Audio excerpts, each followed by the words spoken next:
Good morning, students.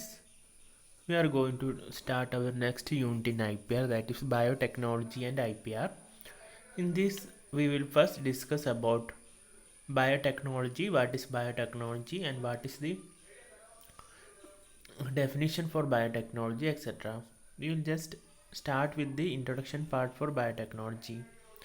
അപ്പോൾ നമ്മളിന്ന് അടുത്ത യൂണിറ്റ് സ്റ്റാർട്ട് ചെയ്യാൻ പോവുകയാണ് ബയോടെക്നോളജി ആൻഡ് IPR എന്ന് പറഞ്ഞ യൂണിറ്റ്. അതിൽ നമ്മൾ ആദ്യം ഡിസ്കസ് ചെയ്യാൻ പോകുന്നത് എന്താണ് ബയോടെക്നോളജി, അല്ലെങ്കിൽ ബയോടെക്നോളജി എന്താണ്, അതിൻ്റെ ഡെഫിനേഷൻ എന്താണ് എന്നൊക്കെയാണ്. ഇപ്പോൾ ജനറൽ ഇൻട്രൊഡക്ഷൻ പാർട്ട്, അതായത് ബയോടെക്നോളജി എന്താണെന്നുള്ള ഒരു ജസ്റ്റ് ജനറൽ ഇൻട്രൊഡക്ഷൻ പാർട്ടാണ് നമ്മൾ ഡിസ്കസ് ചെയ്യാൻ പോകുന്നത് ആദ്യം. So what is biotechnology? Biotechnology is defined as the application of science and technology on living organism. So the biotechnology is defined as the application of science and technology on living organism. So in the case of biotechnology, we apply the science and technology on the living organism. അപ്പോൾ എന്താണ് ബയോടെക്നോളജീൻ്റെ definition എന്ന് പറയുന്നത്? അതായത് science and technology നമ്മുടെ living ഓർഗാനിസത്തിൻ്റെ മുകളിൽ apply ചെയ്യുന്നതിനെയാണ് biotechnology എന്ന് പറയുന്നത്. അപ്പോൾ നമ്മൾ ഡെവലപ്പ് ചെയ്ത സയൻസും ടെക്നോളജിയും നമ്മൾ ലിവിങ് ഓർഗാനിസത്തിൻ്റെ മുകളിലേക്ക് അപ്ലൈ ചെയ്ത് കഴിഞ്ഞാൽ അതിനെ നമ്മൾ ബയോടെക്നോളജി എന്ന് പറയും. പക്ഷേ ഈ ഒരു ഡെഫിനിഷൻ മാത്രം കൊണ്ട് നമുക്ക് ബയോടെക്നോളജിനെ ഡിഫൈൻ ചെയ്യാൻ പറ്റില്ല. So the biotechnology includes a range of techniques related to DNA, RNA, proteins and other molecules, cells and tissue culture processing techniques, bioinformatics and biotechnology. ഇപ്പോൾ ബയോടെക്നോളജിയിൽ വരുന്നത് മെയിൻലി ടെക്നിക്സ് ആണ്. ഈ ടെക്നിക്സ് എന്തിനോട് റിലേറ്റ് ചെയ്യുന്ന ടെക്നിക്സ് ആണ്? അതായത് DNA, RNA, അതായത് DNA extraction, RNA extraction, അങ്ങനത്തെ കാര്യങ്ങളൊക്കെ. പിന്നെ protein extraction, protein purification, DNA purification, RNA purification, പിന്നെ അതർ മോളിക്യൂൾസിൻ്റെ പ്യൂരിഫിക്കേഷൻ, പിന്നെ എക്സ്ട്രാക്ഷൻ ഒക്കെയാണ് ഇതിൽ വരുന്നത്. പിന്നെ cell and tissue culture techniques ഉപയോഗിക്കുന്നുണ്ട്, പ്രോസസ്സിംഗ് ടെക്നിക്സ് യൂസ് ചെയ്യുന്നുണ്ട് ബയോടെക്നോളജിയിൽ. ബയോടെക്നോളജീൻ്റെ ടൂൾസ് നമ്മൾ ബയോഇൻഫർമാറ്റിക്സ് ആൻഡ് ബയോഇൻഫർമാറ്റിക്സ് ഫീൽഡിൽ നമ്മൾ യൂസ് ചെയ്യുന്നുണ്ട്. അപ്പം ബയോടെക്നോളജി എന്ന് നമ്മൾ ബയോടെക്നോളജീൻ്റെ ബേസിക് ഡെഫിനിഷൻ എന്ന് പറയുന്നത് application of science and technology on living organisms ആണ്. അപ്പോൾ അത് മാത്രമല്ല ബയോടെക്നോളജീൻ്റെ അത് മാത്രം വെച്ച് നമുക്ക് ബയോടെക്നോളജീനെ ഡിഫൈൻ ചെയ്യാൻ പറ്റില്ല.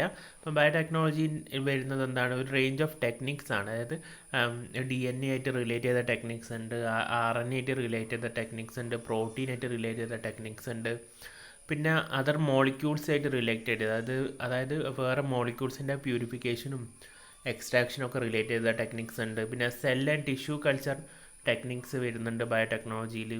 പിന്നെ ബയോഇൻഫർമാറ്റിക്സ് ആയിട്ട് വളരെയധികം റിലേറ്റ് ചെയ്ത ഒരു ബ്രാഞ്ചാണ് biotechnology. So what are the essence of biotechnology? The essence of biotechnology is application of biological system to industry, agriculture and environment to produce better goods and services. അപ്പോൾ ബയോടെക്നോളജീൻ്റെ essence അല്ലെങ്കിൽ എന്താണ് ബയോടെക്നോളജീൻ്റെ aim എന്ന് പറഞ്ഞാൽ, അതായത് biological സിസ്റ്റത്തിന് ഇൻഡസ്ട്രിയിലും അഗ്രികൾച്ചറിലും എൻവയറമെൻറ്റിനും ഒക്കെ apply ചെയ്തിട്ട് better ഗുഡ്സും സർവീസസും provide ചെയ്യുക. അതാണ് ബയോടെക്നോളജീൻ്റെ എയിം അല്ലെങ്കിൽ എസെൻസ് ഓഫ് ബയോടെക്നോളജി എന്ന് പറഞ്ഞാൽ. അപ്പോൾ എസെൻസ് ഓഫ് ബയോടെക്നോളജി അല്ലെങ്കിൽ എയിം ഓഫ് ബയോടെക്നോളജി എന്ന് വെച്ചാൽ എന്താണ്? അതായത് ബയോളജിക്കൽ സിസ്റ്റത്തിന് നമ്മൾ ഇൻഡസ്ട്രിയിലും പിന്നെ അഗ്രികൾച്ചറിലും എൻവയറമെൻറ്റിലും ഒക്കെ അപ്ലൈ ചെയ്തിട്ട് ബെറ്റർ ഗുഡ്സും സർവീസസും പ്രൊവൈഡ് ചെയ്യുക. അപ്പോൾ ഇതാണ് ബയോടെക്നോളജീൻ്റെ ഇൻട്രൊഡക്ഷൻ പാർട്ട്.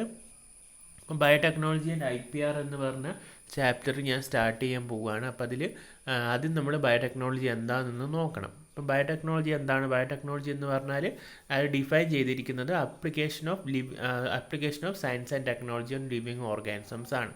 അതായത് നമ്മൾ ഡെവലപ്പ് ചെയ്ത സയൻസ് ആൻഡ് ടെക്നോളജി ലിവിങ് ഓർഗാനിസത്തിൻ്റെ മുകളിൽ അപ്ലൈ ചെയ്യുന്നതിനാണ് നമ്മൾ ബയോടെക്നോളജി എന്ന് പറയുന്നത്. പക്ഷേ ഈ ഒരു ഡെഫിനേഷൻ കൊണ്ട് മാത്രം നമുക്ക് ബയോടെക്നോളജീനെ ഡിഫൈൻ ചെയ്യാൻ പറ്റില്ല.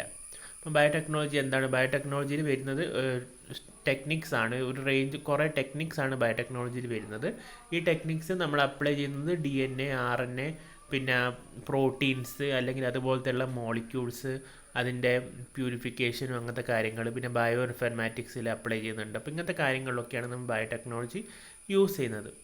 അടുത്ത നമ്മൾ നോക്കാൻ പോകുന്നത് എന്താണ് ബയോടെക്നോളജീൻ്റെ എയിം എന്നാണ്, അല്ലെങ്കിൽ ബയോടെക്നോളജീൻ്റെ എസെൻസ് എന്താണെന്നാണ് നമ്മൾ നോക്കാൻ പോകുന്നത്. ഇപ്പം ബയോടെക്നോളജിയുടെ എസൻസ് എന്താണെന്ന് വെച്ചാൽ ഈ ബയോളജിക്കൽ സിസ്റ്റത്തിനെ നമ്മൾ അഗ്രികൾച്ചറിലും ഇൻഡസ്ട്രിയിലും എൻവയറമെൻറ്റിലും ഒക്കെ അപ്ലൈ ചെയ്തിട്ട് നമുക്ക് നല്ല ബെറ്റർ ഇപ്പോൾ ഉള്ളതിനെക്കാട്ടും മെച്ചപ്പെട്ട പ്രോഡക്ട്സ് നമ്മൾ പ്രൊഡ്യൂസ് ചെയ്യുക, അല്ലെങ്കിൽ മെച്ചപ്പെട്ട സർവീസസ് നമ്മൾ പ്രൊഡ്യൂസ് ചെയ്യുക. അപ്പോൾ അതാണ് ബയോടെക്നോളജിൻ്റെ എയിം അല്ലെങ്കിൽ എസൻസ് എന്ന് പറയുന്നത്. അപ്പോൾ താങ്ക് യു. നെക്സ്റ്റ് ക്ലാസ്സിൽ നമ്മൾ ട്രിപ്സ് എഗ്രിമെൻ്റ് ആയിരിക്കും ഡിസ്കസ് ചെയ്യുന്നത്. അപ്പോൾ താങ്ക് യു.